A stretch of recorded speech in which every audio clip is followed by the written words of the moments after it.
So the sign here says, just order as you normally would. If you need help, say, team member, please. That's one way to avoid paying someone $20 an hour to input data, essentially. Restaurants from McDonald's, Burger King, and Chipotle have no choice anymore in California. Fast food workers must now be paid $20 an hour. Fast food workers are celebrating after Governor Gavin Newsom signed a law that will raise the minimum wage to $20 an hour. This morning, some fast food workers in California will soon be making at least $20 an hour. Fast food workers across our state getting a big raise starting today. Their minimum wage going up to $20 an hour. California's minimum wage is $16 an hour, while the federal minimum wage is still $7.25. But this is a win-win, right? Better pay, better life? Well, not so fast. Eventually they're going to say, well, we can't hire as many human beings, and we have to create robots to do this because we just can't afford to do it. This is Rubio's. It's a California staple that just shut down 50 locations, saying the cost of doing business is now just too high. And because of this $20 minimum wage, more and more restaurants are saying, how can I reduce costs? One of the ways is through the automated drive-through. Does your order look correct on the menu board? I can see my order on the menu board, and she takes it all using voice recognition. See, eating fast food is just an American way, with as many as 1 in 3 Americans eating fast food every day. And prices have already soared from inflation, with the price of a Big Mac soaring over 20% since before the pandemic. This combo meal at Jack in the Box in California costs $12.26. In fact, the cheapest combo meal you can get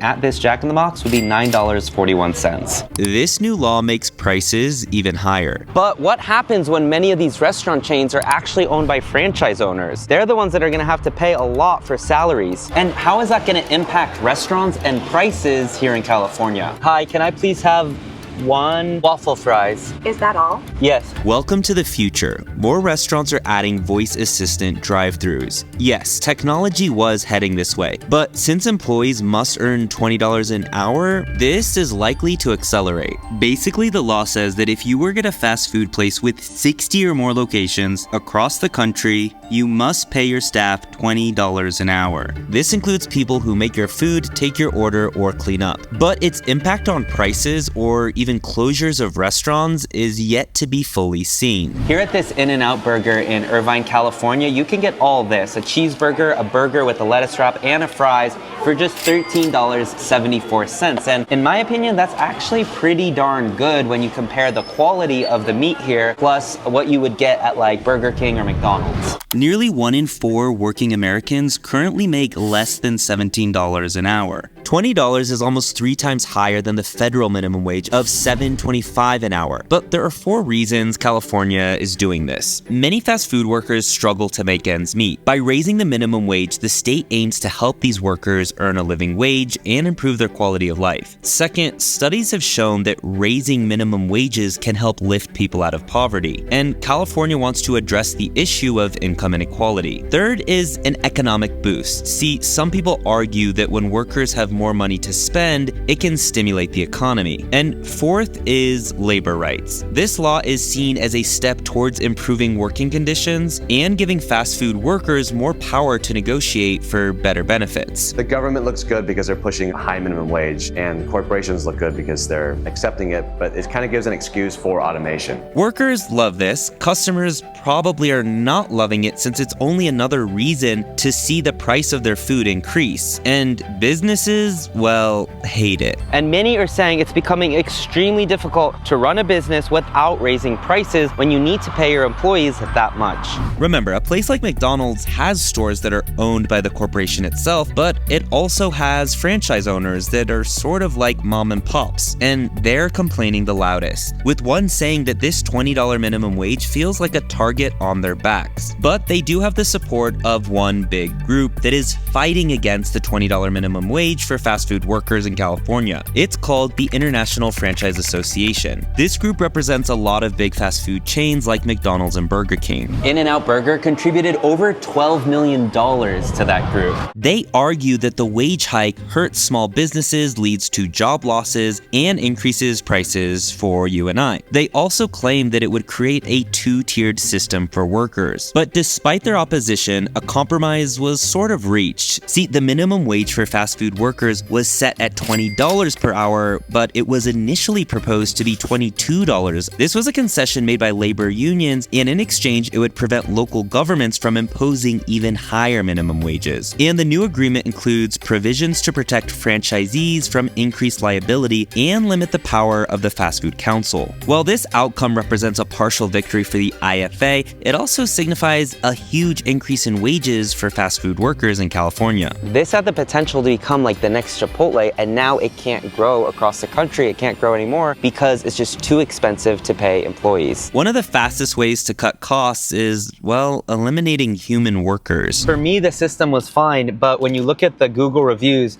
you do see multiple people complaining. The staff is getting mad at me when the automated computer messes up the order. So someone's very upset, says next time be nice or give one of your $20 an hour employees to take my order themselves. So a lot of people are not actually happy with this system. And even McDonald's is canceling this system because there are just too many complaints. The AI ordering system does remove the human element. It did everything fine. I just got one little item, but it was a little weird at first. And now that we're talking to Amazon, Alexa, and Siri, it kind of just reminded me of that. Personally, I'm surprised that restaurants are removing it because I do see why this would be the future. It's just one less person that you need in your store to be doing the manual labor. Meanwhile, major food chains like Wendy's, Chipotle, and many others are experimenting with automated kitchen technology. First, there's robot chefs. These machines are often equipped with AI, and they can perform tasks like flipping burgers, frying food, and even assembling dishes. These promise to lower costs and increase efficiency. Robots can work tirelessly without needing to take breaks, and ultimately speed up order fulfillment and reduce wait times. As a result of this rule, companies either have to raise prices, shut down, or just eat into their profits, which of course most won't want to do. Economists have differing views on the overall impact of minimum wage increases. Michael Reich is an economics professor at UC Berkeley, and he's a prominent supporter of the wage increase. His research suggests that minimal price increases actually have no effects on employment due to similar wage hikes in California and New York.